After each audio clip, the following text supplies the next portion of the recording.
الحمد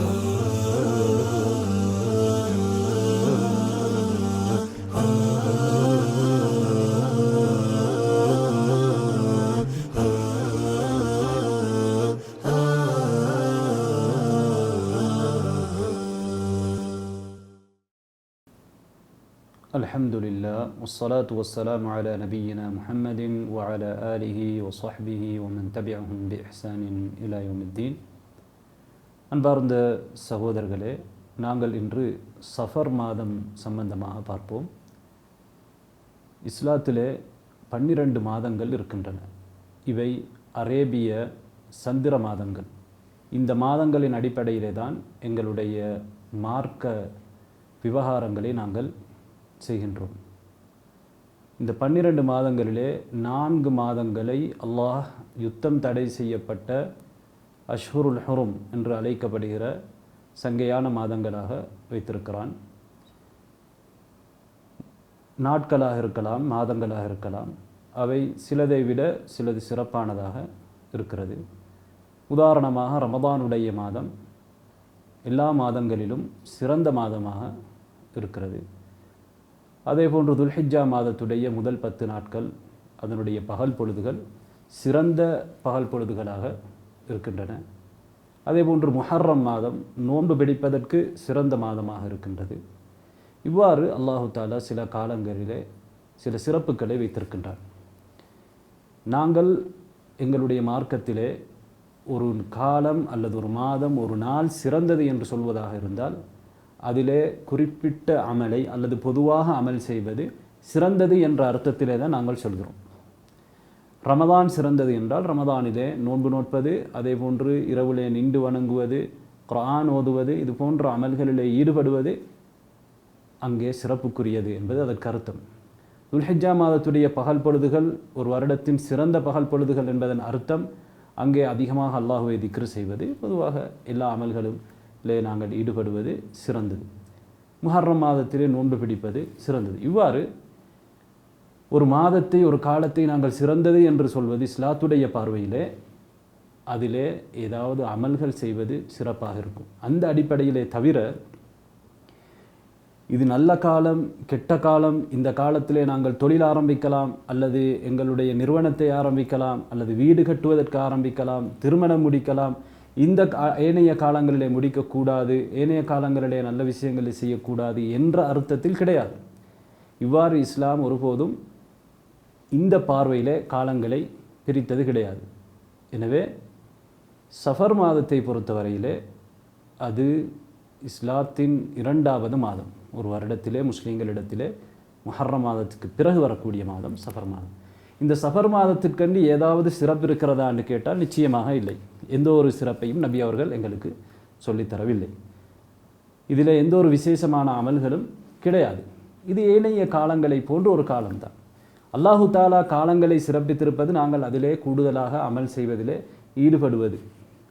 ரமதானிலே, துல்ஹிஜ்ஜாவுடைய 10 நாட்களிலே, முஹர்ரமிலே.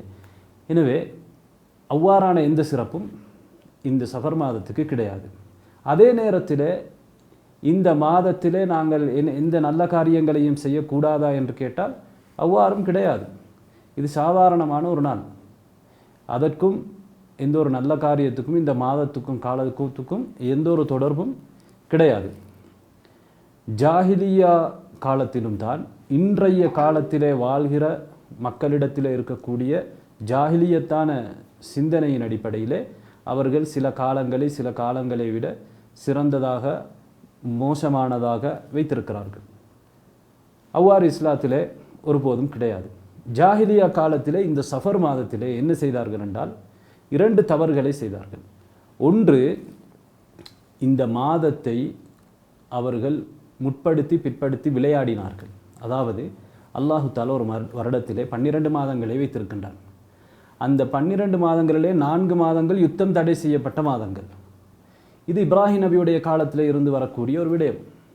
எங்களுக்கு தெரியும், மக்காவில் இருந்த காஃபிர்கள், முஷ்ரிக்கள் இப்ராஹிம் நபியுடைய மகன் இஸ்மாயில் நபியுடைய பரம்பரையிலே வந்தவர்கள், அவருடைய வம்சத்தை தேர்ந்தவர்கள். அதனால் அவர்கள் ஹஜ்ஜு செய்தார்கள், இந்த 4 மாதங்களை மதித்தார்கள். அதிலே குளறுபடிகள் செய்திருந்தாலும் சில விடயங்கள் அங்கே அவர்களிடத்தில் இருந்தது. ஆனால் அவர்கள் முஷ்ரிக்குகள், அல்லாஹுவை வணங்கினார்கள். அதே நேரத்தில் அல்லாஹுவை நெருங்குவதற்காக அவர்கள் நம்புகிற நல்லடியார்களை சிலைகளாக வடித்து அந்த நல்லடியார்களிடத்திலும் பிரார்த்தனை செய்தார்கள். எந்த அளவு கண்டால் அந்த காபத்துல்லாவை அல்லாஹுடைய கட்டளைப்படி இப்ராஹிம் நபி அவர்கள், அல்லாஹுடைய நபி அவர்கள் சிலைகளை உடைத்து தகர்த்த அந்த ஏகத்துவத்தின் தந்தையாக வழிகாட்டியாக இருக்கக்கூடிய இப்ராஹிம் நபி அவர்கள் அவருடைய மகன் இஸ்மாயில் நபி அவர்களும் சேர்ந்து கட்டிய அந்த காபாவை அவர்கள் என்ன செய்தார்கள்?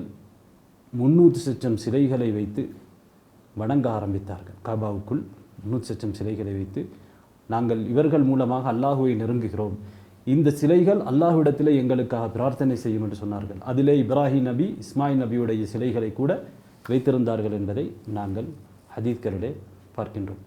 எனவே இந்த மக்காவில் இருந்த முஷ்ரிக்குகள் காபிர்கள் என்ன செய்தார்கள் என்றால், இந்த சஃபர் மாதத்திலே ஒரு விளையாட்டை செய்தார்கள். அதாவது மாதங்களை பிற்படுத்துதல். அல்லாஹ் குர்ஆனிலே சொல்கிறான், இன்னமன் நசி ஜியாதத்துன் ஃபில் குஃப்ர். ஏற்கனவே அவர்கள் குஃப்ரில் இருக்கிறார்கள், இன்னொரு வேலையை அவர்கள் செய்தார்கள், நசி, அதாவது மாதங்களை பிற்படுத்துவது.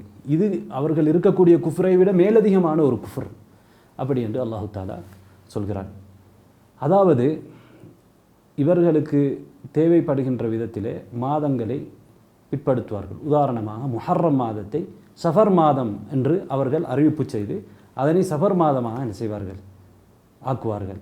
சில காலங்களில் சஃபர் மாதத்தை யுத்தம் தடை செய்யப்பட்ட மாதமாக மாற்றுவார்கள். இவ்வாறு இவர்கள் செய்த இந்த விளையாட்டை அல்லாஹு தாலா குஃப்ர் என்று சொல்கிறார். ஏனென்றால் இது இறை நிராகரிப்பு, அல்லாஹ்வுடைய சட்டத்தை மாற்றுவது.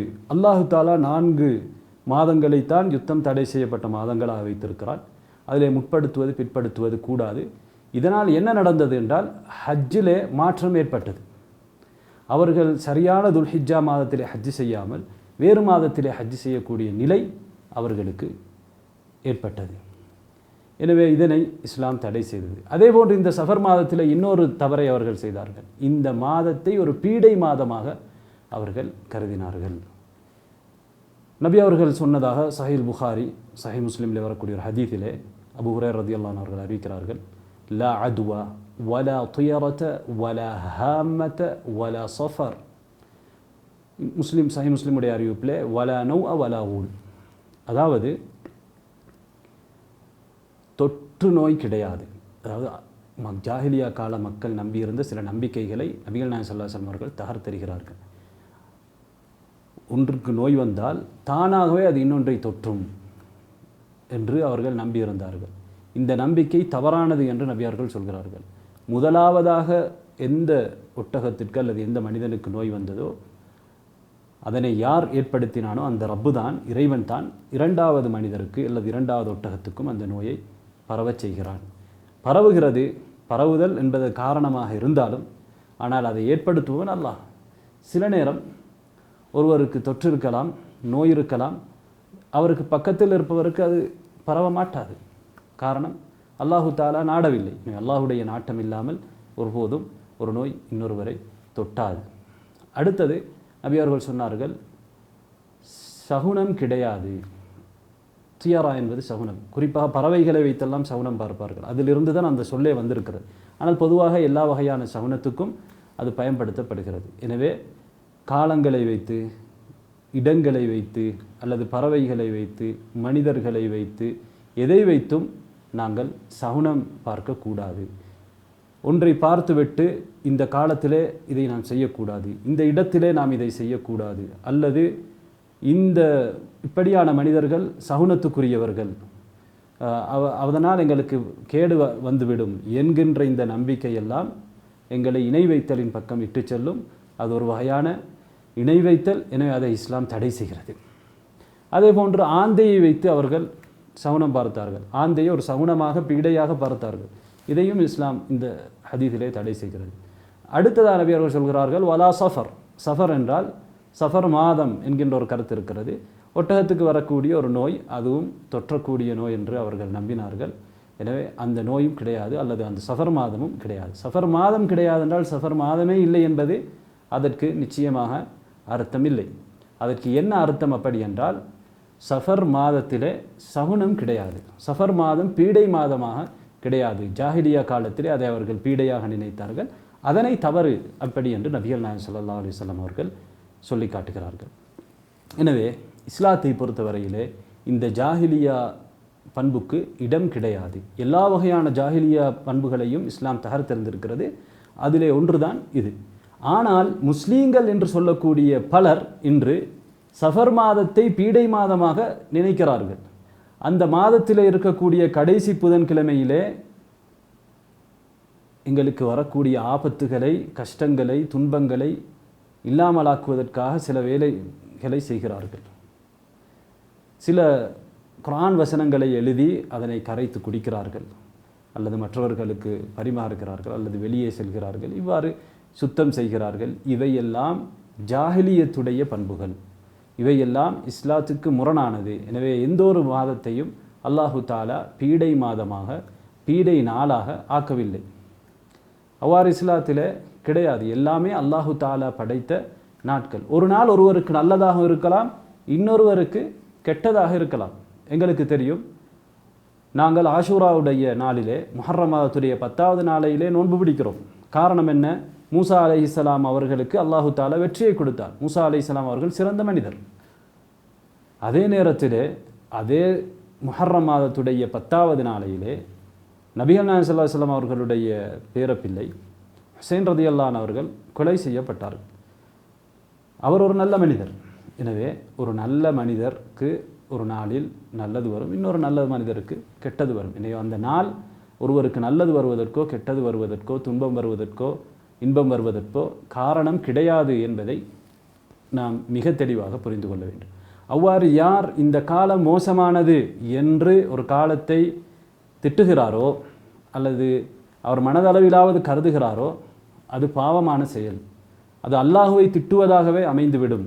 ஏனென்றால் நபி அவர்கள் சொல்கிறார்கள், அல்லாஹு தாலா சொல்கிறான், புகாரியில் வரக்கூடிய ஹதீஸ், யூதீனி இப்னு ஆதம், மனிதன் என்னை நோவினை செய்கிறான், யசுப்புத்தஹர், காலத்தை அவன் திட்டுகிறான், வஅனத்தஹர், நானே காலமாக இருக்கிறேன், பியதில் அம்ர், என்னுடைய கையில் தான் அதிகாரம் இருக்கிறது, உகல்லிபுல் லைல வன்னஹார், இரவையும் பகலையும் மாறி மாறி வரச் செய்கிறேன் என்று அல்லாஹு தாலா சொல்கிறான். ஹதீஸ் குத்ஸி. அதாவது அல்லாஹு தாலா இந்த காலத்தை என்ன செய்கிறான்? நிர்வகிக்கிறான். எனவே இதிலே நல்லது கெட்டது நடக்க வேண்டும் என்று நிர்வகிப்பது அல்லாஹு தாலா தான். சஃபர் மாதத்திலே எப்போதும் கெட்டது தான் நடக்கும் என்பதும் ஒருபோதும் கிடையாது. அது தவறான நம்பிக்கை. எந்த காலமாக இருந்தாலும் அதிலே நாங்கள் நன்மை செய்வதற்கு தௌஃபீக் செய்யப்பட்டால் அது எங்களுக்கு பரக்கத்தான சிறந்த காலம். அதிலே நாங்கள் பாவம் செய்யக்கூடியவர்களாக இருந்தால் அது எங்களுக்கு கெட்ட காலம். ஏனென்றால் பாவத்துக்கு சில மோசமான விளைவுகள் இருக்கிறது. பாவத்தினால் எங்களுக்கு இந்த உலகத்திலோ மறுமையிலோ சில தண்டனைகளை அல்லாஹு தாலா தருவான். அதனால் தான் அல்லாஹு தாலா சொல்கிறான், மா அஸாபக மின் ஹஸனத்தின் ஃபமின் அல்லாஹ், உங்களுக்கு ஏற்படக்கூடிய நல்ல விடயங்கள் அல்லாஹ்விடமிருந்து உங்களுக்கு கிடைக்கிறது. வமா அஸாபக மின் ஸய்யிஅத்தின், உனக்கு ஏற்படுகிற மோசமான விடயங்கள் ஃபமின் நஃப்ஸிக், உன்னிடமிருந்து தான் வருகிறது. எனவே காலம் காரணம் அல்ல. நீ செய்யக்கூடிய பாவங்கள், உங்களுடைய கரங்கள் சம்பாதிப்பது தான் நீங்கள் துன்புறுவதற்கு பெரும்பாலும் காரணமாக இருக்கிறது என்பதை நாம் புரிந்து கொள்ள வேண்டும். எனவே நாம் காலத்தை குறை சொல்வது மிகவும் தவறானது. எனவே இந்த சஃபர் மாதத்தை நாம் குறை சொல்வதோ அல்லது அதிலே பீடை இருக்கிறது என்று நம்புவதோ ஒரு மூட நம்பிக்கை. அதை இஸ்லாம் தகர்த்தெறிந்திருக்கிறது. அவ்வாறு நம்புவது பாவமானது. மார்க்கத்திலே புதிதாக உருவாக்கப்பட்ட பித்அத். நபி அவர்கள் சொன்னார்கள், மன் அஹ்தஸ ஃபீ அம்ரினா ஹாதா மா லைஸ மின்ஹு ஃபஹுவ ரத், எங்களுடைய இந்த மார்க்கத்திலே இல்லாத ஒன்றை யார் உருவாக்குகிறாரோ அது மறுக்கப்பட்டது. மன் அமில அமலன் லைஸ அலைஹி அம்ருனா ஃபஹுவ ரத், யார் ஒருவர் இந்த மார்க்கத்திலே இல்லாத ஒரு அமலை செய்கிறாரோ அது மறுக்கப்பட்டது. ஒருவர் உருவாக்குவதும் கூடாது, இன்னொருவர் உருவாக்கியதை மற்றவர் அமல் செய்யவும் கூடாது. இது எல்லாமே மறுக்கப்படும். இது மார்க்கத்திலே ஏற்றுக்கொள்ளப்பட மாட்டாது என்பதை நாங்கள் தெளிவாக புரிந்து கொள்ள வேண்டும். எனவே சஃபர் மாதத்திற்கென்று எந்த ஒரு பீடையும் கிடையாது. அவ்வாறு நம்புவது இஸ்லாத்துக்கு முற்றிலும் முரணானது. எனவே நபிகள் நாயகம் ஸல்லல்லாஹு அலைஹி வஸல்லம் அவர்கள் சஃபர் மாதத்திலே பல யுத்தங்களை செய்திருக்கிறார்கள். நாங்கள் வரலாற்றிலே பார்க்கிறோம். குறிப்பாக ஹைபர் யுத்தம் சஃபர் மாதத்திலே தான் நடந்திருக்கிறது. எனவே அந்த மாதத்திலே எதுவும் செய்யக்கூடாது என்றால் நபிகள் நாயகம் ஸல்லல்லாஹு அலைஹி வஸல்லம் அவர்கள் அந்த மாதத்திலே யுத்தம் செய்வதற்கு சென்றிருக்க மாட்டார்கள், அல்லது யுத்தத்தை தொடர்ந்திருக்க மாட்டார்கள். எனவே எந்த ஒரு காலமாக இருந்தாலும் அதில் பீடை என்பது கிடையாது என்பதை நாங்கள் தெளிவாக புரிந்து கொள்ள வேண்டும். எல்லாம் வல்ல அல்லாஹு தஆலா எங்கள் அனைவருக்கும் நேர்வழி காட்டுவானாக. வ ஆகிரு தஅவானா அனில் ஹம்துலில்லாஹி ரப்பில் ஆலமீன்.